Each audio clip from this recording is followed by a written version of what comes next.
குட்டி டிப் பார்க்கலாமா? ஸோ நிறைய பேர் கேட்குற ஒரு விஷயம் வந்து இந்த ஹேர் ஃபால், அப்புறம் ரீக்ரோத் ஆகக்கூடிய ப்ராடக்ட். ஸோ இப்போ வந்து ஹேர் ஃபால் அப்படின்றத விட ஸ்கேல்பில் ஸ்கேண்டியாக இருக்கும் இல்லையா, நிறைய கேப்ஸ் இருக்கும் இல்லையா, அந்த இடத்துல வந்து ரீக்ரோத்துக்கு என்ன ப்ராடக்ட்ஸ் யூஸ் பண்ணலாம் அப்படின்ற ஒரு சஜஷன் தான் கொடுக்க போகிறேன்.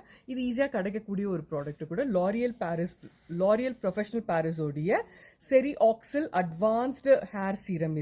இது வந்து ஒரு 6 வீக்ஸ் நீங்கள் கண்டினியூஸாக யூஸ் பண்ணீங்க அப்படின்னா நல்ல டிஃப்ரென்ஸ் தெரியும். இது எப்படி யூஸ் பண்ணணும் அப்படின்னா, இந்த ஸ்கேல்ப்ல எங்கெல்லாம் உங்களுக்கு அந்த கேப்ஸ் தெரியுதோ அந்த இடத்துல மட்டும் இதுலேயே வந்து ஒரு ஃபில்லர் மாதிரி இருக்கும்.